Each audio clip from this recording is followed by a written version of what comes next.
everybody, and welcome back to Movie Couple Live. This is a show where we talk about the latest in movie news and pop culture. I'm Wendy. I'm Dustin. And happy Thursday, you guys. Thank you so much for taking the time out of your Thursday to hang out here with us. We're so sorry. Sorry. And I do apologize ahead of time. I am a little under the weather, so if you hear a little sniffling, coughing, clearing of the throat, I do apologize. I am trying to get through. It's not COVID. I've been tested. It's not the Rona. I've been tested multiple times, and they all came out negative. Me too. But I still feel a little sniffly. It's kind of, that time of year. Yeah. Oh, the camera's not focused right No, now. no, it can't. It's being weird. Oh. Hold on a second.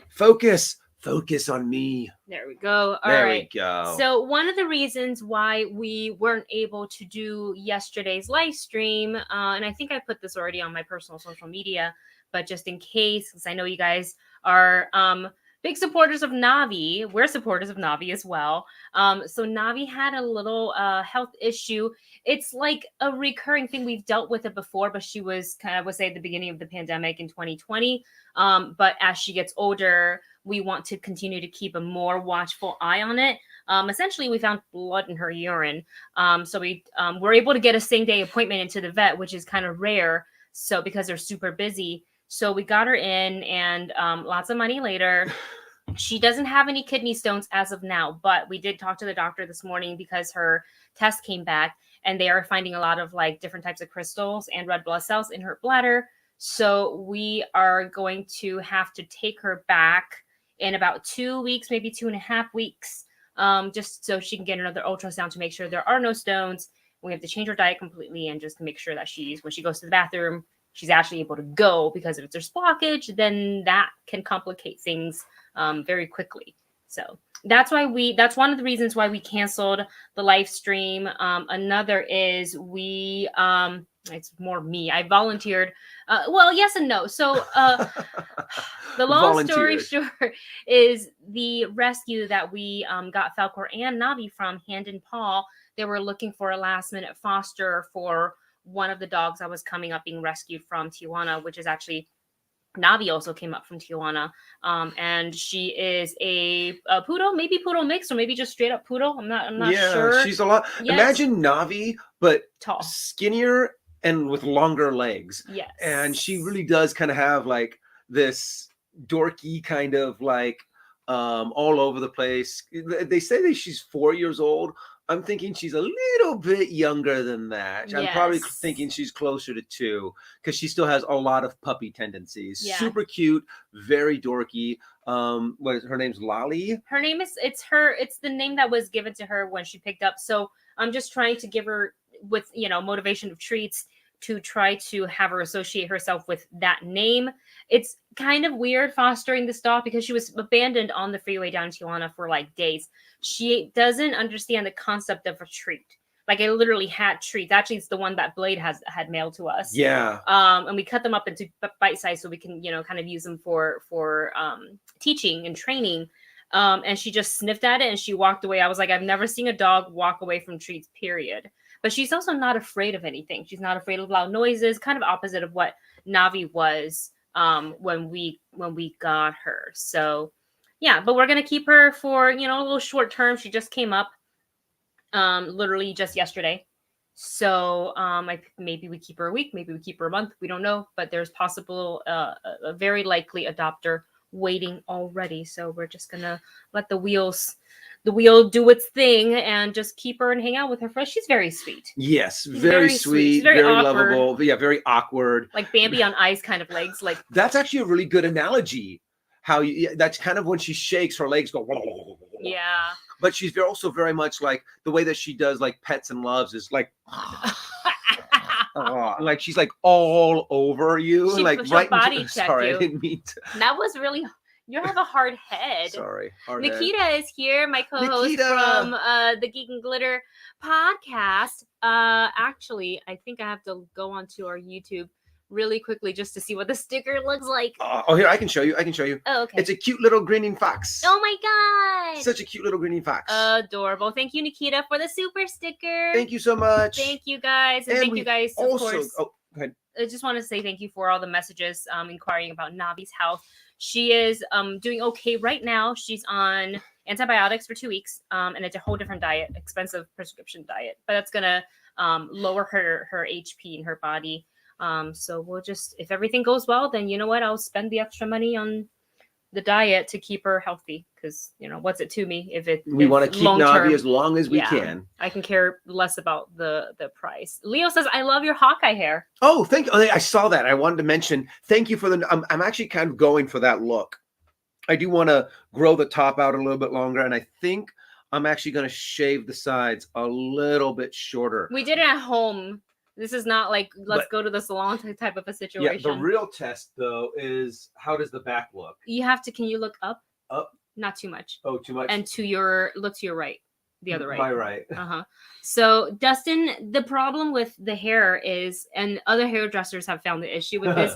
He's got a swirly cowlick right here, so the hair goes in weird directions. Is it going in weird directions now? It's not as bad as the first time. And yeah, and for some reason I've got one like right here, and you can kind of see that's why I've got that wave kind of going on here. But I've also got one back here, and if I'm not careful, I get like the alfalfa. Yeah, so we have to I would have to trim this part back a little bit, I think. So it's a little observe wild, and it's a observe and cut. But also what I want to do is I'm thinking of dyeing the top part blue. So blue, normal hair color. So we'll see how it looks and how it turns out. So, but thank you. I'm glad you guys like it. And yeah, we'll see. And the good thing is if it ends up where I completely butcher the hair and it doesn't work well, I just take my trimmers and go and just it'll be fine. Go back to the way I normally do it. Yeah. Let's see. I want to address this comment here by Blade GTR, who says, so I'm guessing no live chat on Saturday, New Year's Day. So does that mean we'll talk Boba Fett spoilers today, or are we waiting until next week? So we are going to actually do a live stream on Saturday because of the Omicron. No one we know is getting together. We're certainly not going to get together. Right now he is, even though it's not the COVID, but he is sick. So it'd be kind of irresponsible. If we learned anything at all through the last 2 years, is that it is okay to cancel your plans or not go to work, which I think that whole like workplace sort of stigma of like come to work anyways. Yeah. Like, or like being shamed of, oh, you're sick and you can't work, meh. That was one of the things starting to change. Yeah, that's one of the things I liked about like with Collider. If somebody is much sniffled, everybody else was like, you need to go home. It's like, well, I just got here. Well, you need to go home. Why did you even come in when you're sick? So, and I understand a lot of workplaces don't actually offer enough PTO, paid time off. Yeah, PTO. So hopefully that changes, or just like not make it a stigma of like somebody's choosing to distance themselves and not get the entire office sick. Because we've had that we joke like the plague at Collider, and we're always like, who's patient zero? Because if one person comes in and then we're all sitting in a room and we're all talking on the show, it's a small studio. It looks big on camera, but it is a decent size, but you're in there for an hour and it's just like, like you're hell with the germs. So yeah. And you take it home. Anyways, but yes, we are going to be talking about Boba Fett this Saturday, which is New Year's Day. Which is cool. So we'll make it a fun one. We'll make it a, just Boba Fett specific. Probably won't be too long because we know people have things to do on New Year's Day, probably. So, but we still wanted to come out and hang out with you guys. Yeah. And also we do have a whole bunch of topics today that we're going to be talking about. We're going to be talking about how Spider-Man broke $1 billion in 12 days, Amazing. Which is insane. We're talking about Anya Taylor-Joy is wanted for a Black Cat movie. Yes. And we're also going to be talking about some of our favorite movies of 2021. And which we want to hear from you guys as well. So when we get to that portion of the show, I'll obviously do like call to action, but let us know like your top 5 faves this year. Would love to read them. But before we get into all the topics, I did notice a couple of super chats. Super chats. So we're going to go ahead and get to them right now. Marvin, right. Thank you, Marvin. Dark Unicorn. Ooh. Magical Kingdom of Landover. Oh, I've heard of that. It's where he goes into a book. I remember. Oh, man, I remember reading that long ago. But yeah, it is a really good series. I think I've only read the first one. It's really fun. I can't remember the exact storyline because it's been so long and I've only read it once. But I remember really enjoying it. Yeah. That it's not the, oh my God, look at these baby hairs. I always do this. Wait, watch. No, boink. Oh well. This is not Magical Kingdom. It has no association with Magic Kingdom. No. Okay, because they did the Disney Publishing, whatever publisher that they use, they did have like some sort of a Magic Kingdom parallel book where like a kid goes into it or something and they have to battle the villains. I remember kind of briefly flipping through it once upon a time at the World of Disney. After we had like a Disneyland day, but this was years ago, and I don't know if that book is still even around. Mm-hmm. And it's just a really good series. There's like a prophecy of the guy who comes through every couple of generations. There's like a new person that comes from the real world, but somehow if they don't come back and do I can't remember. I don't want to. Okay, cool. Now you've got me excited to go back and review it because I'm like, Dustin. That's right. Yeah, I remember. It's kind of like remembering an old movie that you saw when you were a kid. That you're like, I really need to go back and check that movie out. Mm-hmm. Absolutely. And the other suggestions, or should I say recommendations, are A Journey Through Fairyland. This sounds like Wendy's kind of book. K-19 Widowmaker, Scientifically Accurate Flintstones, Barney and Pokemon. Oh, those I would watch. Scientifically accurate. I think only the Spider-Man really made me go, ugh. Yeah. I would like to see the scientifically accurate Flintstones and the scientifically accurate Barney. Yeah, is probably just a T-Rex eating a whole bunch of kids. Kind of thing. Just purple dinosaur chomping down. Also, yeah, the scientifically accurate Pokemon. When you really think about it, I would think Monsters. There would be a lot of people that would be killed, maimed, and electrocuted by going, yeah, I'm going to go and try to capture Pokemon. You look at Charizard and you throw the thing at it and it gets angry. Punk. But then it turns around and like, is like, you imprisoned me, and then attacks you. And you're like, ah! Oh my God. I want to watch the Pokemon one. We'll do it after the live stream. That whole scientifically accurate series now. I want to dive in and get it. I watch it Just now. no spiders. None of the spider ones. Wasted Post says, that's pretty good for a home cut. I just assumed you had it professionally done. Nope. Nice. I buzzed the sides myself, did the top myself, and then asked Wendy, and I was like, hey, Wendy, do for me, and like fix the back up for me. And every single time, this is not the first time I've, taken what are those called? A buzzer? Yeah, the clippers. To Dustin's hair, but every single time he puts one in my hand, I'm like, how do I use this? Because I only do this like maybe once every 2 months. Yeah. Kind of thing. So I never know how, do I hold it this way? Does it hurt when I do this? It's a whole thing. We also have another. Oh no, it went away. Wrong oh button. no. Oh God. From Boogietron 2000. Thank you so much, Boogietron. Boogietron writes, not trying to sound obnoxious, but did I call that ending, or did I call that ending for No Way Home? That is awesome. I know there are so many times that I'm like, you make a prediction, Illuminati, and then when it happens, you're kind of like, I am amazing. And that's a great feeling. Yeah. To be able to call certain things. I think that's cool. I also, because I called a little bit of, what is it? Oh, you know what?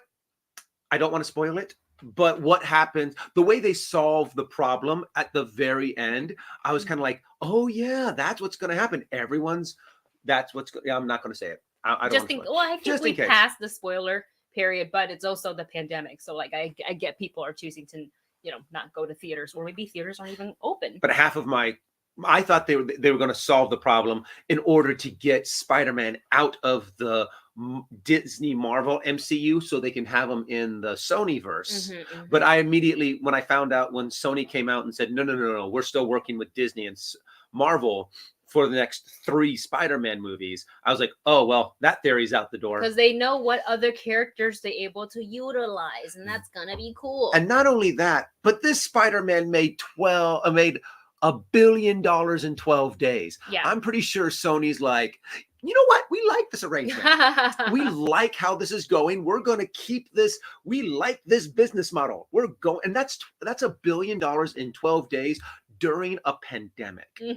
So this is kind of like, imagine how it would have been during like a full-blown normal holiday season. I think Spider-Man would have made even more money if everything was normal. Yeah. So in just under 2 weeks of its premiere, it had already broken box office records for 2021. It crossed the $1 billion mark, like Dustin said, at the worldwide box office. Just in case it would be still $1 billion. Thinking that we're talking about domestic, it's not. But domestically, it's still doing really, really well. So for its second weekend opening, the film brought in 19.6 million on Friday, 31.7 million on Saturday, and it looks like, I don't know, because this is an slightly older article, but projecting 30.1 million at over 4,000 locations, and it's the third highest Christmas Day gross of all time. So internationally, it took home, let's see, 121.4 million. And that includes a $3.5 million opening in Thailand, and the total comes from over 61 overseas market in over 32,000 screens, which is awesome. And by the way, if you saw Spider-Man No Way Home in the theater, there were some ads that ran before it, and you may have was seeing one half of a real reject on the screen, which I thought was pretty cool. And we 100% did fun. That's my friend. I know him. I know him. Santa. I know him. So right now, Spider-Man No Way Home stands at 1.05 billion, which includes 467.3 million from domestic, wow, and 387.1 million from international box offices, which is slightly short of Far From Home's 1.13 billion. That's amazing. That's really amazing. Obviously, I feel like people did multiple watches, and I think it's one of those movies that it's like, it really even better on the watches. second. Absolutely. So if you guys saw it and you enjoyed it, you probably agree that that's the box. Like, is anybody surprised by the box office number? Actually, no. Yeah. As soon as, even with all of the spoilers, all of the leaks that came out, as soon as people were coming out of the theater going, this is amazing, that people are saying this is probably one of the best Spider-Man movies ever. Mm-hmm. It just made more and more people want to go, more and more people saying, I don't care what's going on in the world, I am seeing this movie. And the fact that they still had amazing reveals, amazing moments, to where even there were some of the biggest moments were already spoiled for them. It's still like you were hyped to see those moments. They delivered on those moments very well. And there was still a lot of surprises that made you go, yeah, and oh my God, kind of a thing. Oh, yeah. So it was a good time in theater. I was so happy watching it at the press screening, the reactions were just as big. People, just because like critics, they're still fans, comic book fans. I think Spider-Man, a lot of people grew up on the cartoon and or the comics. So it's one of the most popular superheroes, I would say. Oh yeah, he's definitely up there. I mean, right up there with like Batman and Superman. I mean, if you had to think about your like top 5 superheroes of all time, Spider-Man is definitely up there. So I mean, it really is no surprise that if you make an insanely good Spider-Man movie, you're going to get amazing returns on it. Going back to a workplace and being sick at a workplace, and the etiquette of like, do you stay? Do you call in? How do you get around I feel guilty for not going in, or being guilt tripped about not coming in because you're trying to like recover and keep it all safe. Nick says, I really hope none of y'all get COVID. Fingers crossed. I mean, I don't go really anywhere. And I try to limit my interactions. Like, in fact, there was a birthday party for our friend's kid that we originally had already said no to, due to the numbers of the Omicron cases. And on top of that, like seeing just friend after friend, on their social or via text message, like, hey, I have COVID. I was like, oh my God. Like, I cannot believe how many of my personal friends who I know are careful, have gotten the Omicron variant. Blade says, anytime someone would show up at my old job, I would always joke and say, this is how the zombie outbreak starts. Have we seen Contagion? Mm-hmm. Not a great movie to watch during the pandemic. Don't watch it. Watch it when this is over. Yeah. Yeah. And then you'll be like, oh my God, there's so many things that compare and what is that called? Compare, contrast. Oh yeah. Yeah. Relevant. There's definitely some parallels. We have a super chat from Amr. Thank you so much, Thank Amr. you, Amr. Amr writes, have you guys watched Don't Look Up? I think it's my movie of the year. Surprisingly, my movie flop of the year, Matrix Resurrection. We still have to do a review on. But we that. have seen both of them. We have seen. We actually I decided. It's raining in LA, which doesn't happen often. I know we make a big deal. A week straight. But it's just like it's straight rain. It's a consistent, just like at least Florida. There's like variations. Like you get like it's high wind, it's thunderstorm, lightning, and it's over kind of quickly. For the most part. But like here, it's kind of like it's just really slow moving storm, and everything just kind of sucks, and it's gray and it's wet and it's cold. And also what stinks is the fact that even a little bit of rain throws everything out of whack here in California, because one, I feel people out of don't whack. know how to drive in the weather. The concept of slowing down while the road is wet is like so foreign. They do the exact opposite. They like speed up, and I'm like, what is wrong with you? And then when they hydroplane, they hit the brake, and I'm like, no, that's the opposite of what you want to do. And then they don't know how to handle their car when they fishtail, which is so scary to see. But Amr says, did you guys watch Don't Look Up? We actually watched it last night. We ordered ourselves some beef pho, which I'm going to get to after this live stream, because that sounded warm and cozy. But I actually liked it. Mm-hmm. I liked it a lot. Obviously, it's using comedy to talk about a more...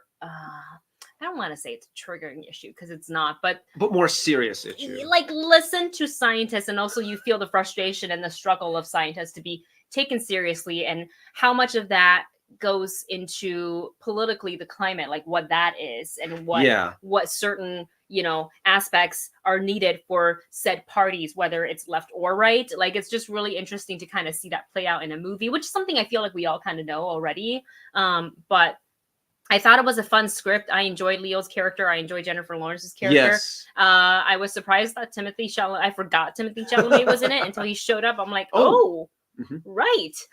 So I really did enjoy it. I also was not prepared for how long it was. Yeah. I have to admit, there was about halfway, and we're like, this is going to be over. I mean, it looked like about the halfway mark that we're like, wow, this is going to wrap up and be done pretty quickly. And then we looked and we're like, oh, we're not even halfway done, kind of a thing. Mm-hmm. Overall, I love the performances. I think what really made the movie, were the social parallels that we see today. And just seeing, we're like, oh my gosh, this hits home so hard on so many levels, especially if you live here in the United States. So if you get a chance, it's on Netflix, so it's free to watch, and it's definitely worth a watch. Yeah, it's definitely worth the watch. And really cool performances. You got Meryl Streep, Leo, Jennifer, a lot of big names. A lot of really great actors. So, Cate Blanchett.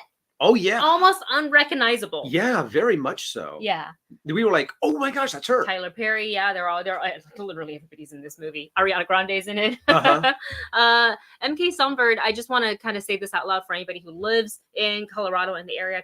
Please be careful. MK says, just saw a few videos coming out of Colorado of the brush fire and high winds. Looks quite apocalyptic. If you're out that way, stay safe. Stay safe indeed. Everyone in Colorado, please stay very safe. Be safe, be careful. Have a go bag. We have We have that here for earthquakes, but usually I kind of have to follow Dustin's lead because I just freak out and I'm like, I don't know what to do. In an earthquake. Hurricane, if it's a hurricane, I got you. I will trust Wendy during a hurricane. I got you for a hurricane. Earthquake, I'm like, what's happening? Deer in the headlight. This next super chat, and then we're going to go back into our topics. This next super chat comes from Justin, who writes, Thank you, Justin. Thank you. Have you guys seen Matrix 4? I kind of loved it, honestly. Thought it was a perfect satire of our modern filmscape. A bit better than the sequels. I feel like I haven't seen 2 or 3 in so long that it's unfair for me to like compare. It's certainly, I enjoyed it. I get it's got a lot of meta. Yes. A lot of moments are meta. I feel like because we kind of knew that going in a little bit, because from conversations you hear, whether it's on the internet or amongst friends who saw critics who saw it before you, you're kind of like, okay, so you have that in your mind. So when you see it show up, you're like, yeah, okay, because I already knew about it. So I didn't feel like, personally for me, I didn't feel like I was hit over the head with it, but I can see how some people would feel that way. Yeah, honestly, I do feel a little bit that way. However, you're right. Even though they definitely did announce this pretty much in the trailers, that I'm going to say this in I'm going to use this analogy too in when we do our review, that they were pretty much like, hey everyone, welcome to the Matrix 4. We here have a nostalgia hammer and a meta hammer. We're going to be taking these squeaky hammers and banging you over the head with it. If you do not like that, this is what we're going to be doing during the movie. So if you're set and ready for that, the movie is a lot more enjoyable. We were prepared for that. So there is a lot of it. There is a lot of it. They really do hit you over the head with it, but there are a lot of cool parts. There's a lot of really good CGI and a lot of really, it looks beautiful a lot of the times. Yeah. And I hope that if they choose to continue to expand the Matrix, I would love to see more Bugs. I really liked her character, Jessica Henwick. I've enjoyed her from the first time I saw her and was Game of Thrones, and then she's kind of the reason why I stayed and continue to watch Iron Fist. I just like her a lot, and I know it's crazy to hear interviews about her saying she, was also up for the role of Xialing for Shang-Chi, but she did the Matrix instead. And it's interesting that she said, she's like, obviously I don't know what's happening with Iron Fist. I don't know if they are going to revamp it, so then I'm not in it anymore, but that's a Marvel character that I kind of got to play. And if I play Xialing, does that take Colleen completely away? Yeah. So, but you know what? I think she fits in great in the Matrix. I think she did a fantastic job. I want everything she was wearing, and then she makes me want to dye my hair blue. And we do have one more super chat from Marvin Martin. Marvin, thank you. And I thought we can get to it real quick before we hop right back into Marvin. Resurrection. To watch. Okay. Yeah. So he was recommending Resurrection and No Way Home pitch meeting. I actually saw the No Way Home pitch meeting, and the thing that pitch meeting actually does very well is it does bring a lot of things to light. I mean, to where you're kind of like, it does make you feel a little harumphy, but it's kind of like that meme to where it has Falcon from Marvel, and he's like, well, he's kind of out of line, but he's absolutely right, kind of a thing. And they have a lot of moments to where you're like, yes, I know that that's not the way it's supposed to be, but I liked it, even though they're making fun of it. Yeah. And they had a lot of moments like that in Spider-Man, in the Spider-Man pitch meeting, to where I'm like, it's comedy. Yeah, exactly. So I still found it entertaining. I have not seen the Oh no, wait! I saw bits and pieces of the Matrix Resurrection one, and they really do hit the nostalgia squeaky hammer over your head idea a lot.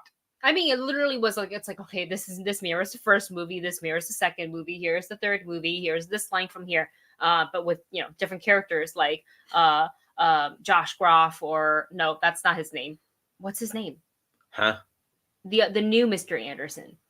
No, the new. Sorry, not Mr. Anderson. The new Agent Smith. I'm not. Is it Josh Groff? I don't think that's his name. I have to admit, I know it's Christoph. There were a lot of things, but why do I feel like I'm saying his name wrong? He did very well. I really liked him in this role. There were some things that kind of Neil Patrick Harris as well. Yeah. He was Jonathan Groff. Thanks, Hannah. So I liked him, and there were things that I really liked about him, and things that I kind of rubbed me the wrong way a little bit. So, but I still think for what they were going, that was a good. He was a good fit. My apologies. I keep on sniffling and. Part of being sick. Sorry, guys. My apologies. It's probably really gross to hear me on the live stream. This next topic in our lineup today, Anya Taylor-Joy wanted for Black Cat movie. We're both big fans of Anya Taylor-Joy, and I feel like she's one of those actresses who is so what's the word? She really understands the character. And not just like memorizing lines, but she understands the little tiny like movements or certain expressions that she has to hit in order to make the character come alive. There's never once where I watched a film with Anya Taylor-Joy and I go, she's doing this, but I've already seen her in this movie. Yeah. Like everything that she's done in all the movies, I feel like you can really tell like this is her literally telling the story of said character. Like Magic, you can't say like it's the same as like Last Night in Soho, which if you haven't seen, it's an excellent movie. She is like just phenomenal in it, and it's also a phenomenal movie. So let's hear. She is currently set to take over Charlize Theron's role as Furiosa in the upcoming Mad Max Fury Road, the prequel. And where is the part?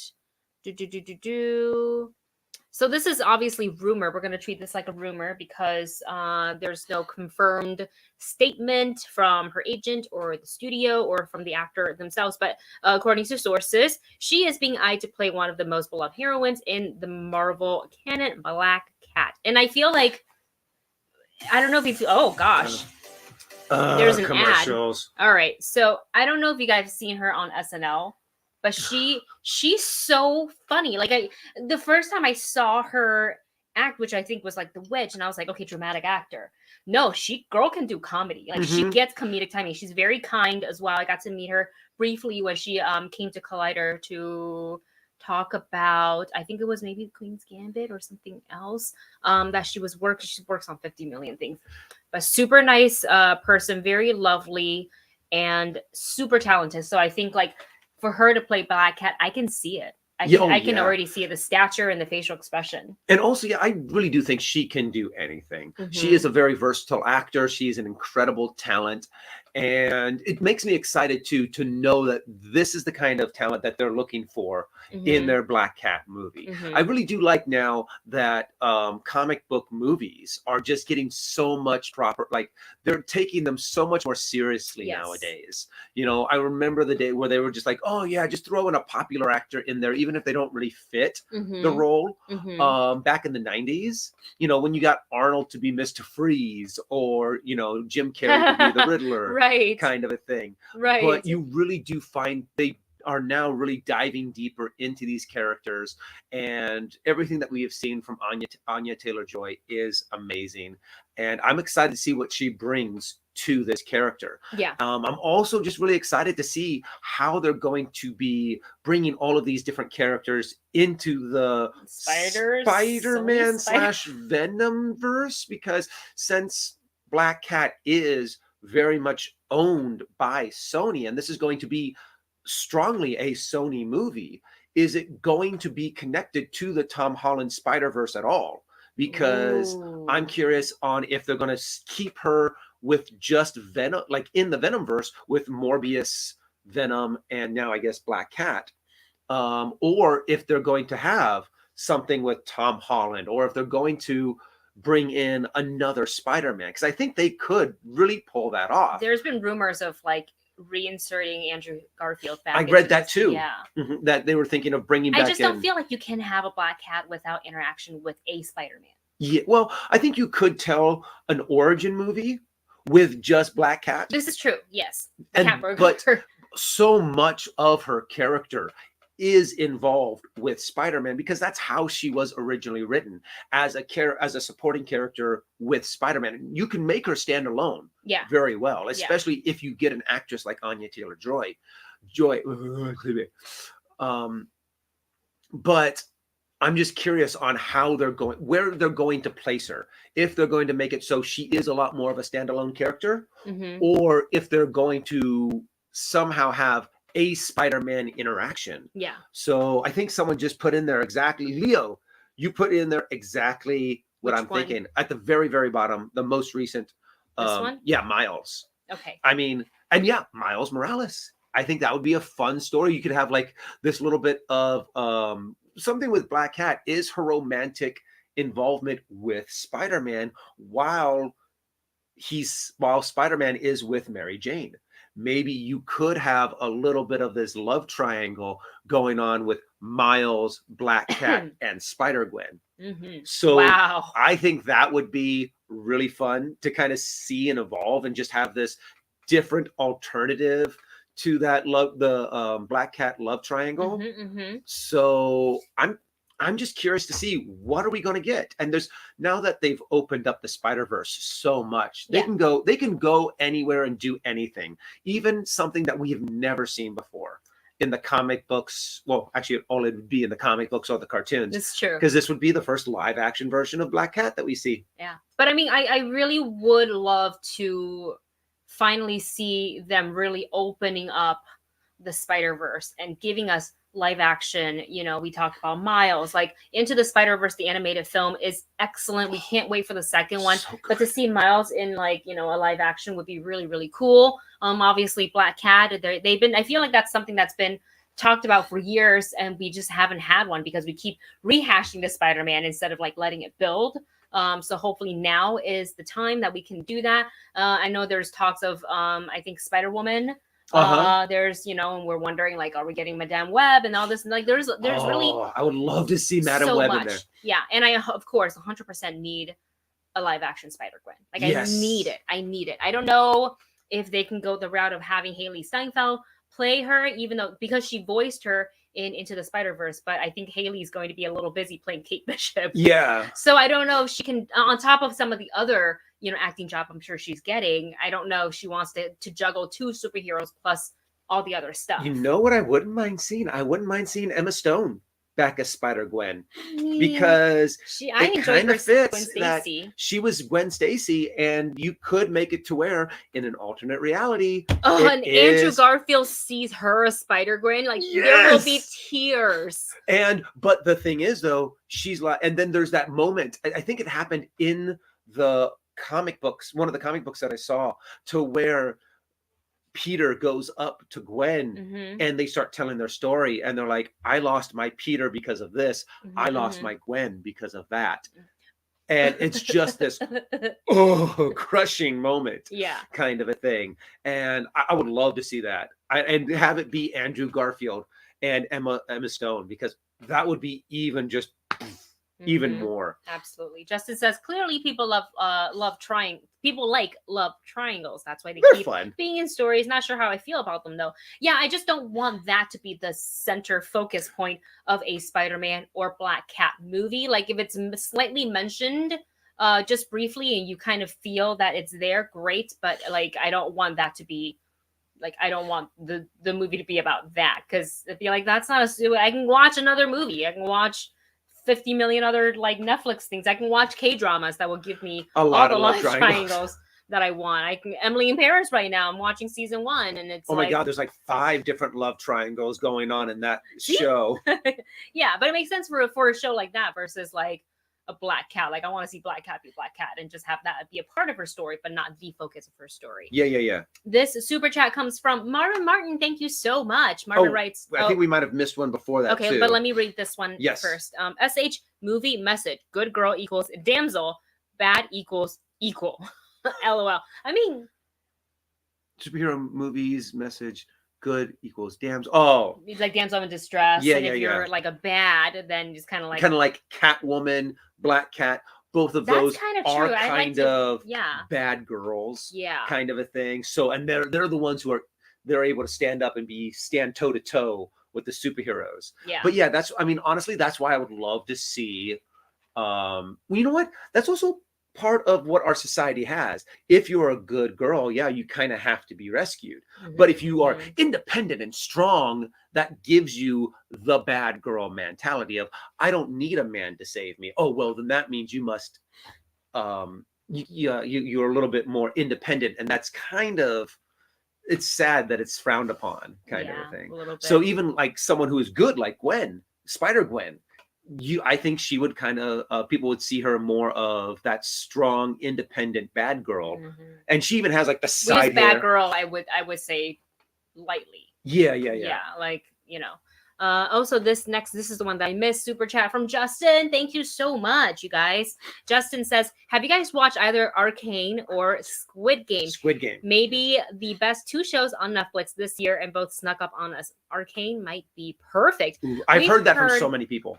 Only good things about Arcane. We do plan to do reactions for them, and I know like it might be so late now. I don't know if you guys would still watch if we did reactions, but we one of the goals for 2022 for the Movie Couple YouTube channel is that we actually get on these reactions and do more of them. So we're working on it. We know we've been saying that, but one of the reasons why we haven't done Netflix, I'll tell you guys, I'll just be fully transparent, is because we have a shared family account and there's only so many devices, or i.e. screens, I think you can add the Netflix account to. So we've added it to like the I think the PlayStation or the Xbox out there. And then like it's full because other people also use it. So like I can't technically add it to one of our computers anymore to like capture, and I can't capture off the TV. So, but we're just gonna figure that part out, and then hopefully we can actually start doing reactions. So that is part of the reasons why we haven't been able to do it. Because I'm like, how do I capture this? I don't have a way to capture this. So yeah, as soon as we get through the technical difficulties of being able to do Netflix shows, then yeah, we definitely want to hop in to our. I mean, honestly, a part of me has almost been like, I just want to watch it, kind of a thing. But we're like, no, got to do a reaction to it because I know so many people have been asking us to do a reaction to Arcane, and we're working on it. We're working on it. We're working on it. Okay. And we have one more. Super chat from Bleeding Green. Thank you so much, you guys. Thank you guys so much. And hello, Brennan. Brennan Marr is also here in the chat. Hi, Brennan Marr. Hey, Brennan Marr. Bleeding Green writes, I know everyone wants Spider-Gwen, and I love that character, but I think Emma Stone would be awesome as Gwenpool. Oh, that would be... The possibilities. Oh, my gosh. I mean, how would it work? Would they have to be... It would have to be a Sony... Marvel merge again because of the pool part. It depends on who actually owns the rights to Gwenpool.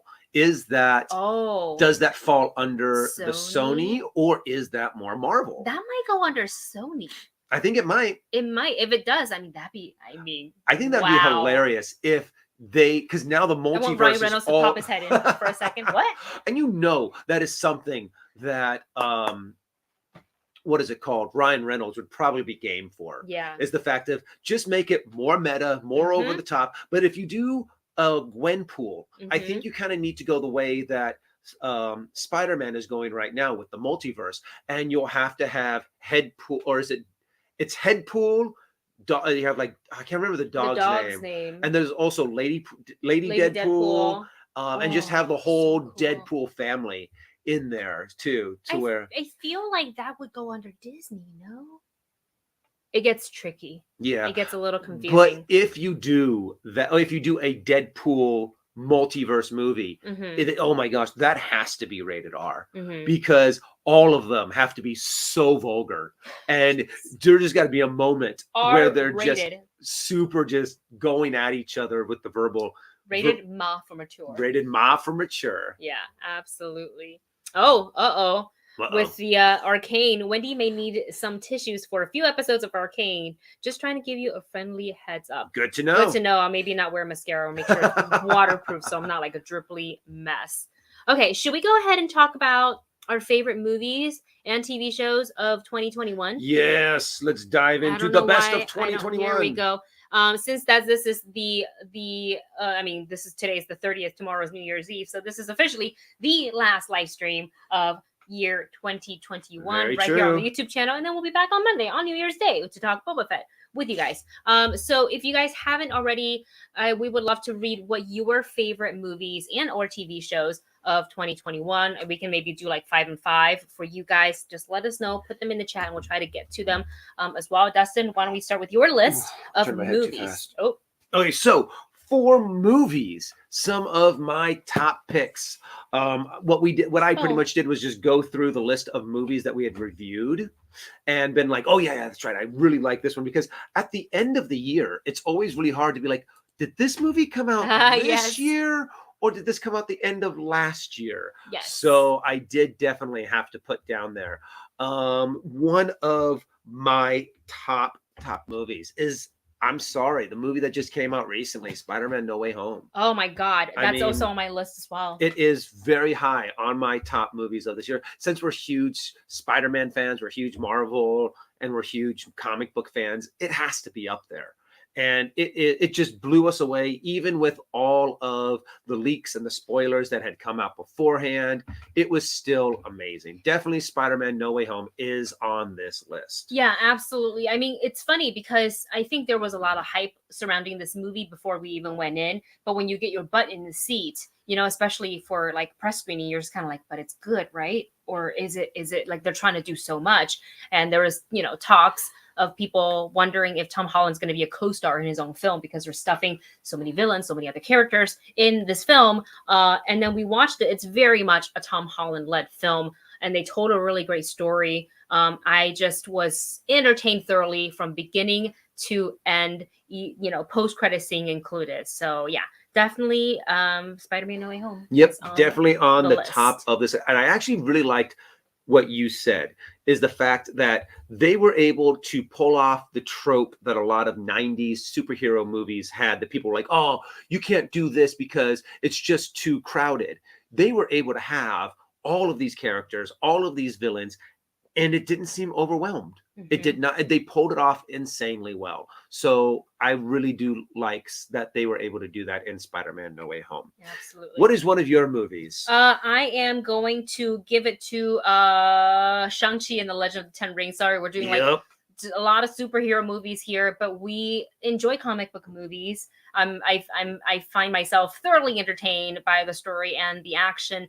And I felt just so proud watching that movie. One of my favorite things, aside from Tony Leung being in the film, is how much Mandarin Chinese was spoken in the film, especially in the beginning, where I didn't even realize it, because I think sometimes that switch doesn't flip in my head, because being bilingual, like I just kind of went, oh wait. I think it's when I heard you silently read to yourself the subtitles. Yeah, when I started going, and I was like, what is he doing? I was like, oh wait, this is in Chinese. And I just really loved the imagery, the colors, and you know, seeing Simu Liu taking on the role of a superhero. I really, really enjoyed that movie. So like I was like, I remember I think about 40 minutes in, I was like, this is a damn good movie. I really enjoyed it. And the fight scenes and the action. The bus fight was my favorite. Oh, I love the bus fight, that the scaffolding fight. And I loved watching the behind the scenes on how they filmed that too. So yeah. What is next? Oh, sorry, go ahead. One from no. What were you going to finish? I loved watching how they filmed it, and that how he was doing a lot of his own stunts in there.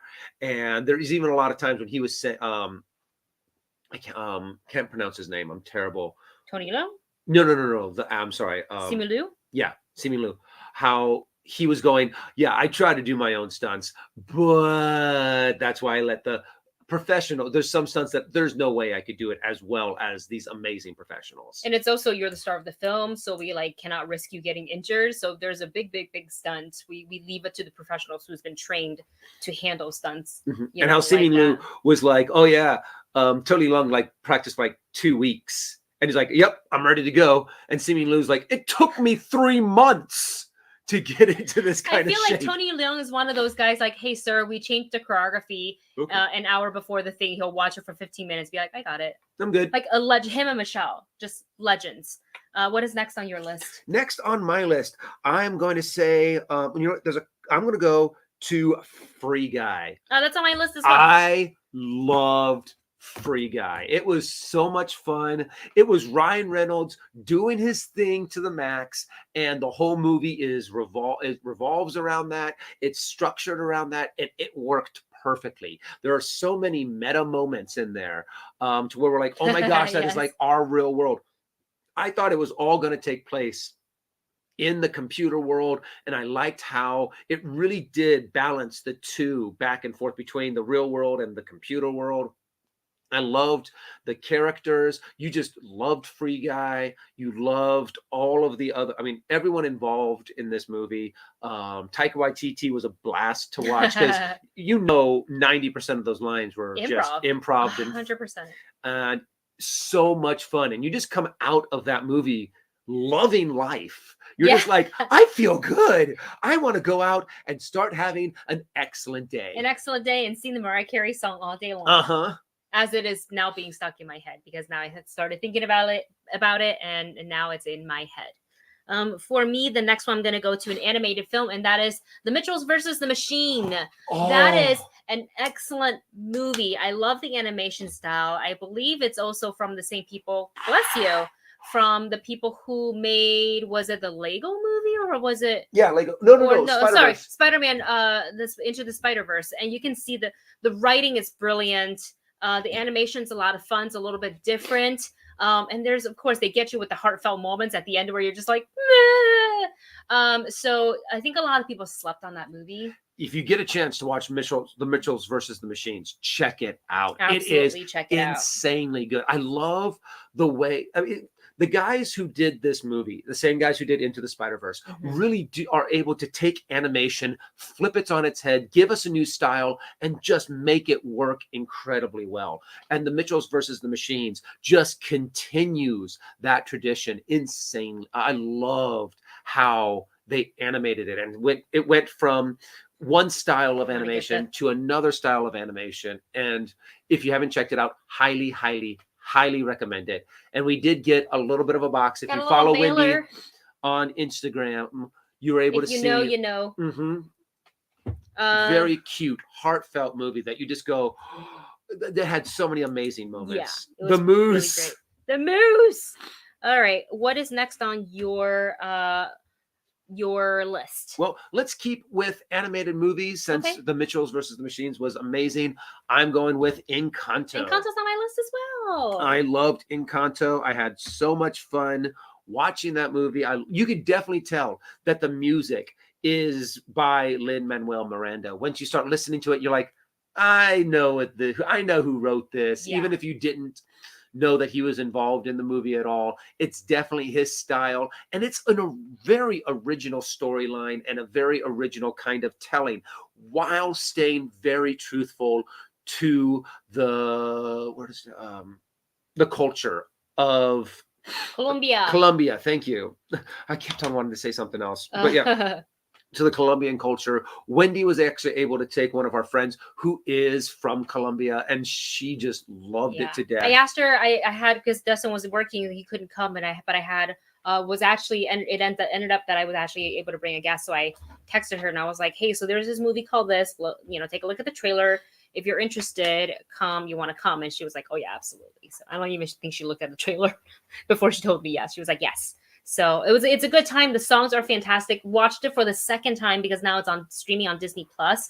And I felt like because the songs are so fast, I kind of missed a lot of what they were saying in some of the songs. So we watched it at the in-laws, and they like to have captions on when they watch. And I was like, wait, this is helpful because you're getting kind of like you're getting the whole story. I was like, oh, that's what I missed. Okay, that makes sense. Especially in the Bruno song. We don't talk about Bruno. Well, we don't talk about him. We don't talk about it at all. But definitely watch it with captions. It makes it so you can pick up a lot more. Yes.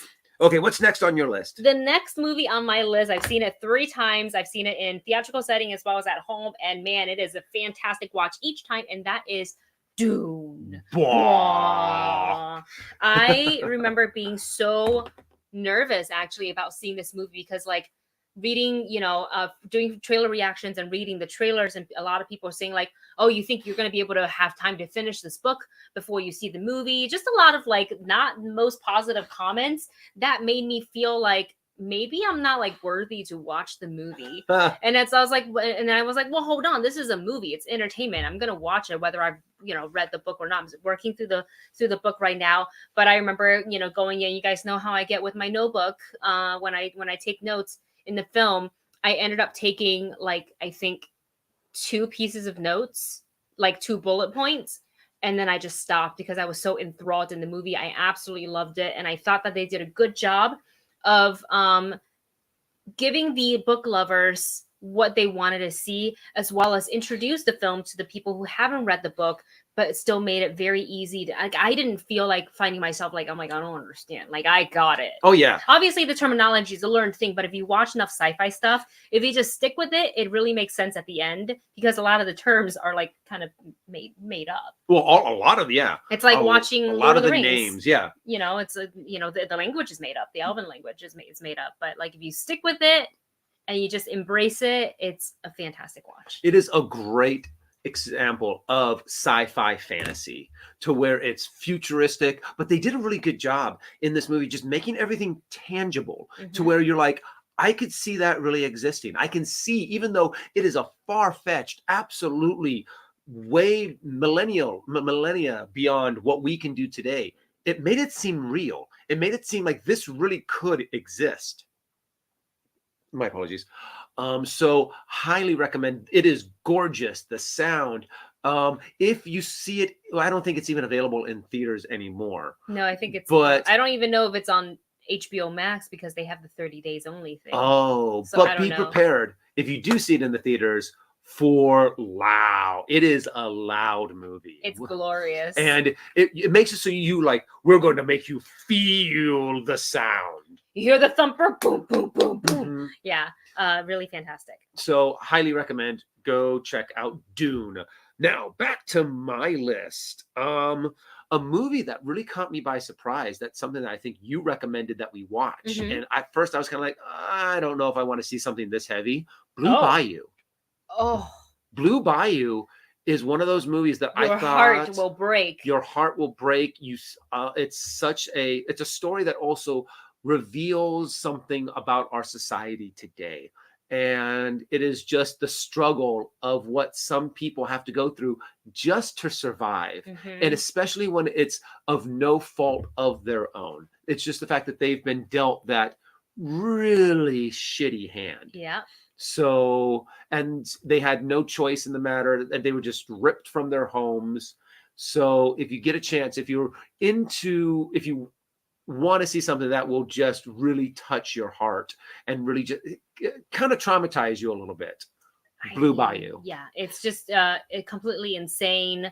Acting is great. I really enjoy the writing in it, and you definitely need like a box of Kleenex to be on standby. If you haven't watched the movie yet, I believe by now it should be available on VOD, so you can probably get it anywhere. Maybe it's on Amazon Prime. You can like rent it or something like that. But highly recommend. Just know that it's not a lighthearted watch. No, it's not. Just know that. It is a heavy, heavy drama. Yes. Something that's a little bit less heavy, but it'll still make you cry is the movie Tick, Tick, Boom, starring on my list as well. Andrew Garfield as the legend that is Jonathan Larson. This was Lin-Manuel Miranda's directorial debut, which is crazy to me. And I think I forget that because he was very involved in The Heights, even though In the Heights is directed by John Chu. So and you know, he's done so many other things. He's written music for Disney. He obviously have put on very popular, very successful Broadway shows such as Hamilton and In the Heights. But you can tell through Tick, Tick, Boom and through the way he kind of structured the film with using Jonathan Larson's original music and one-man show, and then kind of also using the later on changed show of like a 3-person show of Tick, Tick, Boom. Total really, really great story. It's definitely a love story to Jonathan Larson, and I am just ever continuously impressed by the capacity of Andrew Garfield's talent. I honestly, Andrew Garfield was amazing in this. You could never tell that he learned to sing for this movie, kind of a thing.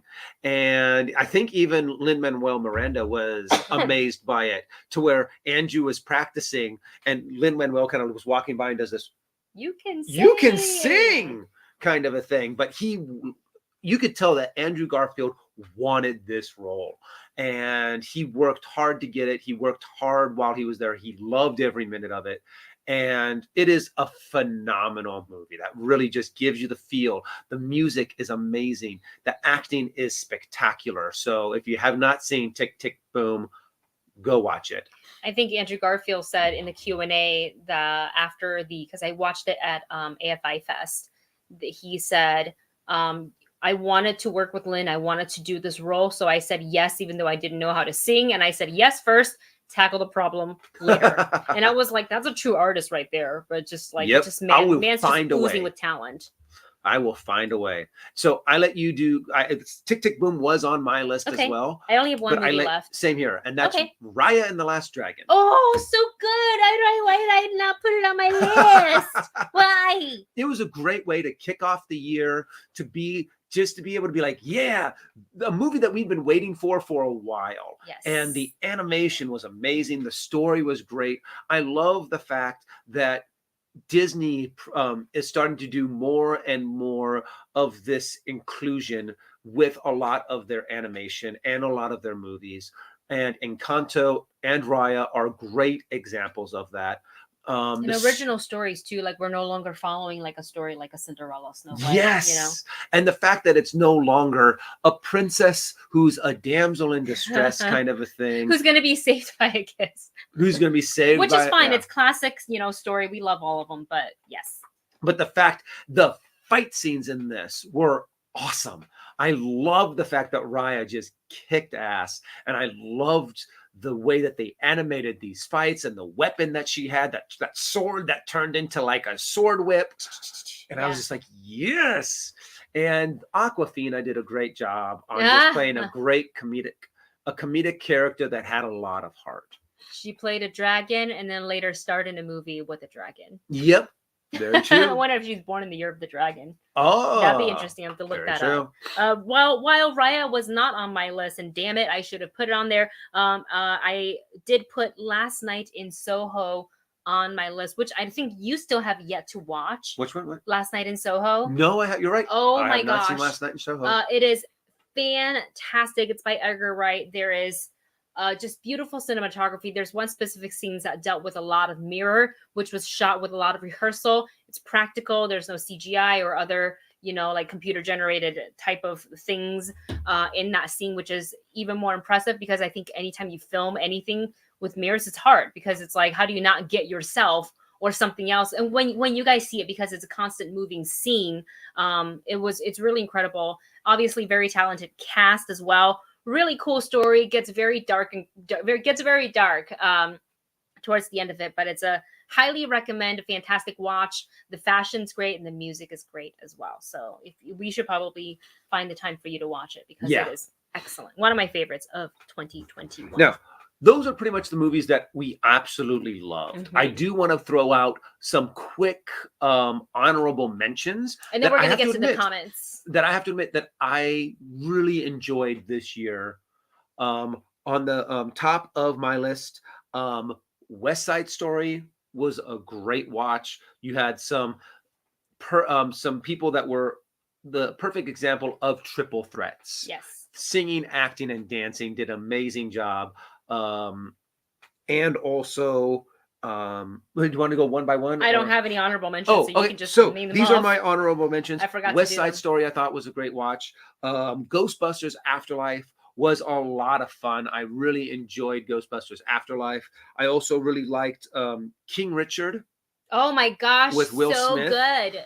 How can I forget? The Last Duel, I thought was a really nice kind of Rashomon, like a Rashomon telling of a medieval story.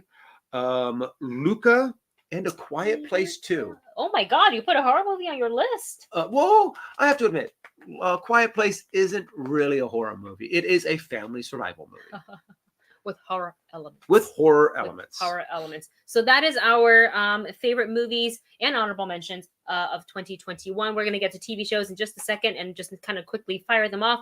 But I do want to get to the comments. Yes. Because you guys have been putting in your personal favorites of 2021 films. Like this first one I'm seeing here. MK says film Little Fish, The Paper Tigers.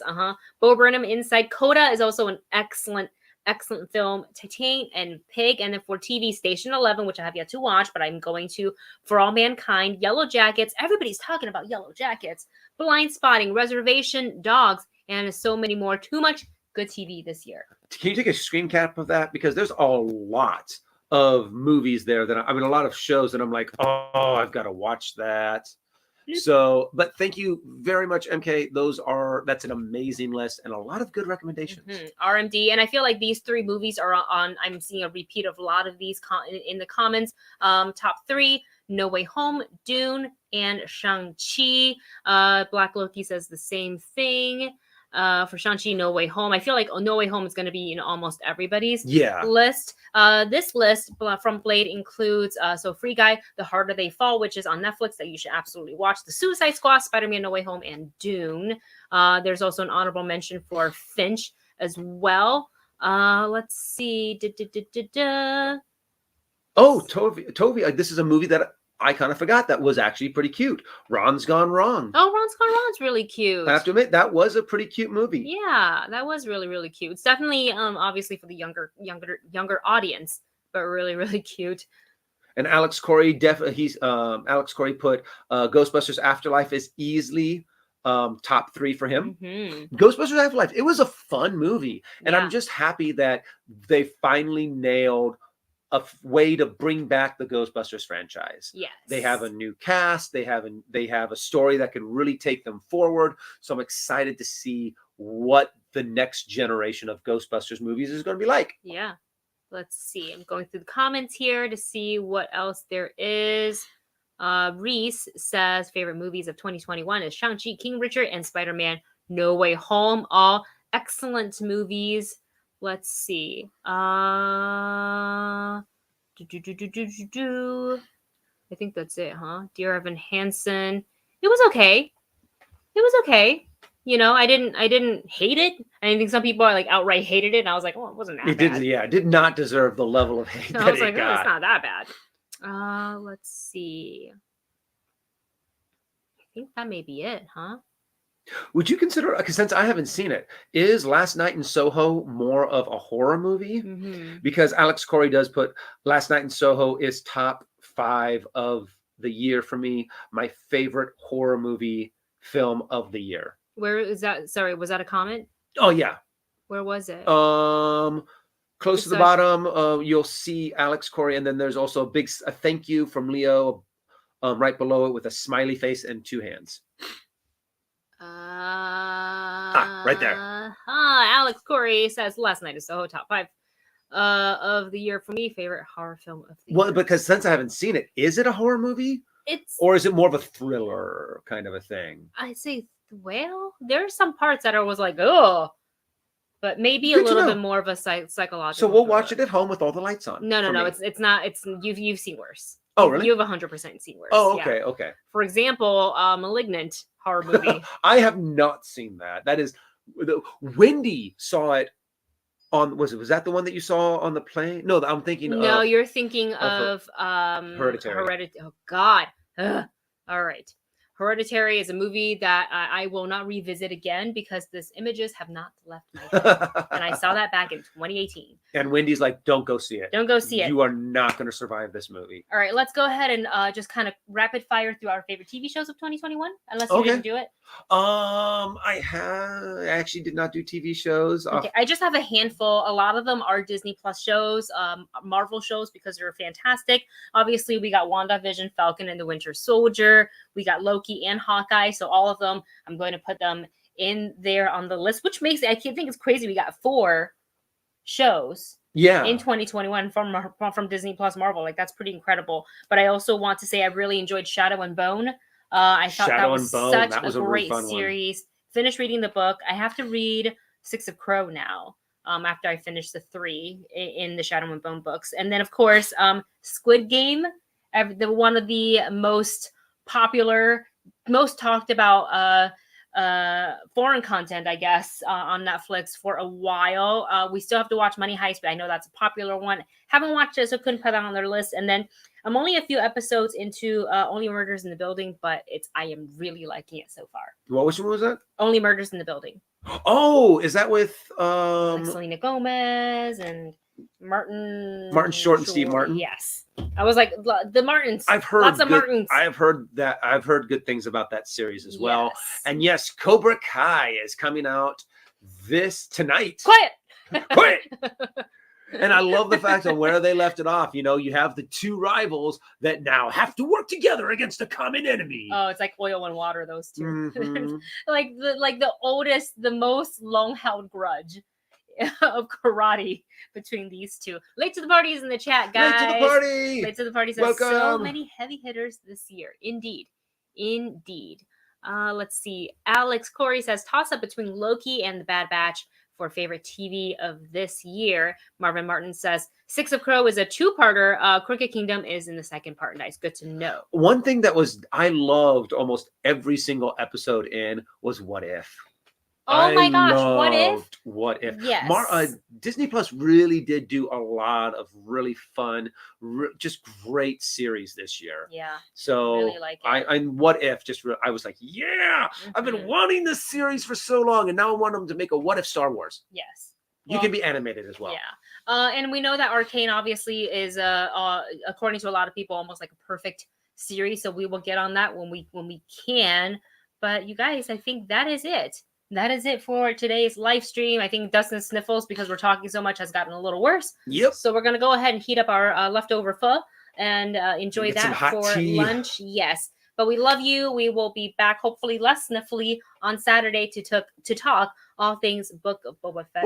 Chapter 1, Stranger in a Strange Land. What? Ruru 2, Invincible. Oh, shit. Yes. How did we forget? Oh, my God, dude, yes.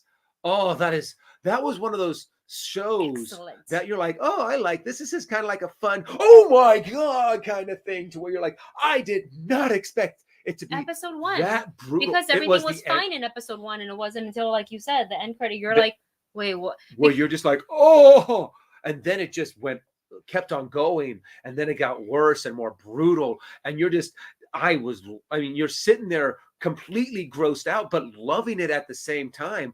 Invincible. Thank you, Ruru, for that great suggestion. See, there's so many good TV content this year that, like, it feels like it was even previous year. You know what I mean? Yeah. Whoa! Huge super chat coming through. Thank you so much for the super chat. Film guy, thank you so much. Jacob writes, I loved No Way Home. Michael Giacchino's score was amazing. Oh. Agreed. Can't wait to hear his score for the Batman. Oh my God, he's doing the Batman? Uh-huh. Holy crap. That's awesome. Tom and Zendaya are the heart of the film. Have you guys watched Euphoria? Little bits, couple episodes on HBO Max. Zendaya won the Golden Globe for Best Actress in the role. She is another up-and-coming actress that's going to be, who, if not already, in demand. And she kind of similar to Anya Taylor-Joy, has a lot of poise to the way they conduct themselves in interviews, and just like, you don't really find drama about them. You know what I mean? Like they're so kind of like, they're very career focused. And it's kind of like, no, let me just like live my life. But they also, like, you know, they don't try to create any sort of like drama just to like draw attention to themselves. That kind of, I just, two really cool people that I enjoy watching and want them to have all the success in Hollywood. Jacob, thank you so much. And I want to say, because he brought up Batman, I cannot wait. Oh, I'm so excited. And maybe for an upcoming stream, we'll do like our most anticipated films.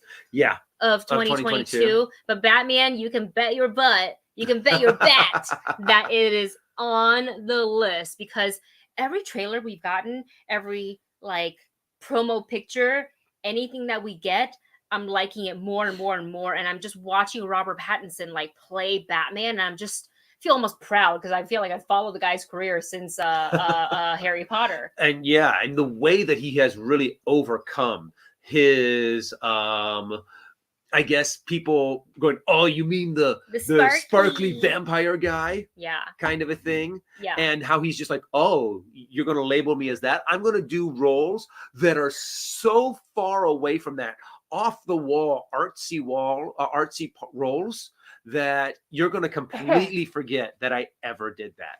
I mean, you can watch him in The Devil All the Time. You can watch him obviously in The Lighthouse, which is a very artsy, like an art house type of film, but I think it's still quite enjoyable. And he teams up with Willem Dafoe in that film, and many others that what is it? What's the Run, Walk, Nope? Where doesn't he take the blame for his brother's? What is that film?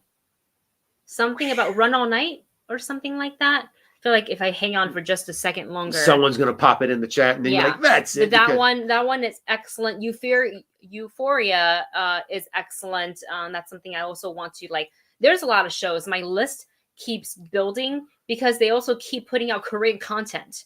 That's like all I want to watch. Like I know Jisoo from Blackpink, her new K-drama has released. I think they're 2 to 3 episodes in now. And it's on Disney Plus, but Disney Plus Asia. So I have to, in order to watch it, I think I have to get a VPN in order to watch it, or I don't know if they have it available on VOD somewhere. I will happily give that K-drama my money because I've seen snippets of it and it looks so good. Just take my money. Take my money. Hannah B says, I enjoy Robert Pattinson in Remember Me.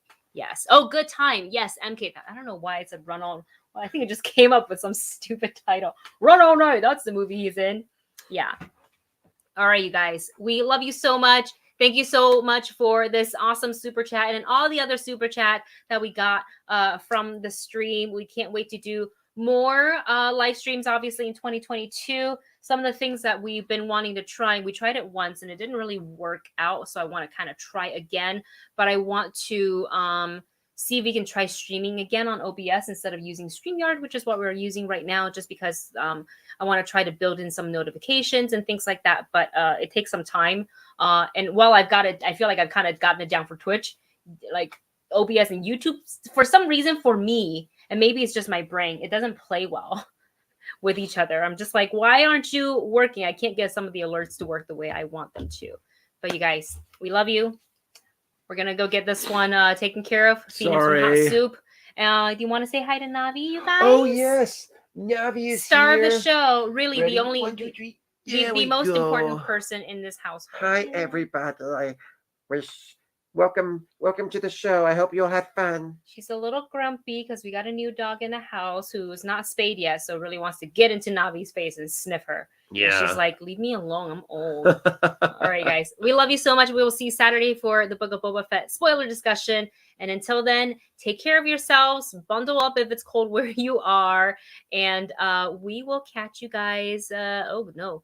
I don't know how to take this away. What? There we go. Aha. I was like, how do I put that up? We love you. We will see you in just a couple of days. Yep. To talk Boba Fett. Bye, guys.